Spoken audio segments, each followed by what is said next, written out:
to do is just intubate you and we'll breathe for you. Yeah. Just to get those numbers better.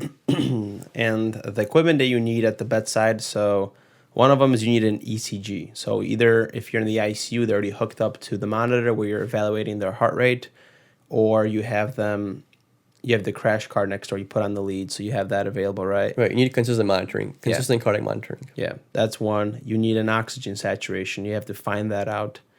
Another device you need an end tidal CO2. Like you have to find out what the end tidal CO2 is after you intubated to make sure you're actually in the lungs perfusing properly, right? Sometimes if the end tidal is not above, is it 30? 35 to 45 is the normal end tidal CO2. Yeah, that's okay, yeah. So anything above 30, you're like, okay, we're in the lungs. Yeah. If you have a bad number, there's probably something's up. And A-line, that's like an iffy one. I know you talked about it. They do inlines for you. Yeah, usually when we intubate somebody, we just, throw them an A-line because I do work on a cardiac floor. So usually if we're intubating, their cardiac issues, their cardiac health is probably going to shit as well with their breathing. So we usually like to throw an A-line in them.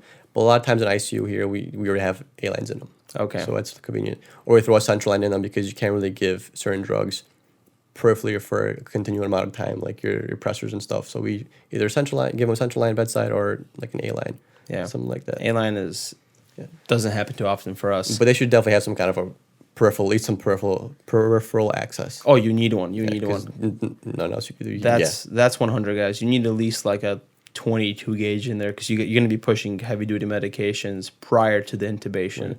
So you need something for the intubation process. And you also need a bag mask. So you got to bag them prior to the procedure usually.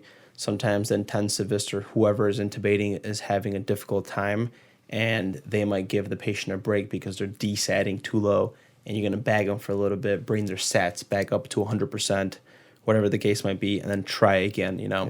Right, and then usually they bring their own laryngoscope. I know you guys call it I call it a kaleidoscope. Okay. So same thing, just so for... Or they call it a Mac blade. Mac blade, yeah, just something so resident or the anesthesiologist can see where they're going down into the throat because they have their own markings that they know in the airway that they go by. I'm not sure what they are. I know someone would do with the Adam's apple and stuff like that, but they have their own markings that they pay attention to when they go down and actually intubate somebody. And we have with the blades, we have a little camera hooked up to it. So they're kind of looking on the side to visual the vocal cords before they stick the tube. Yeah, and then the ET tube itself, probably a few different sizes because you're not sure how constricted the airway is. Yeah, I see a lot of 7.5 ET tubes, but I work in a older population. Yeah, 7.5 are basically what I see almost all the time too. And let's not forget about the suction. So sometimes you have to have those difficult airways where you're suctioning.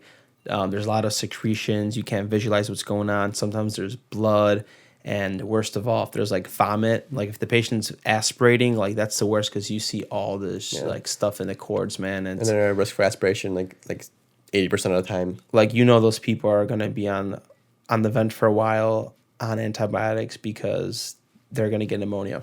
Yeah, and someone to secure the ET tube as well because there's been times where the respiratory therapist they have their own clip that they use to secure the ET tube in place. But sometimes the thing cracks because everyone's kind of frazzled. So at least have some tape on you. You at least tape it to their cheek or just tape it somewhere so it stays. Mm-hmm. And then probably like an NG tube just so you could put that down afterwards. there afterwards.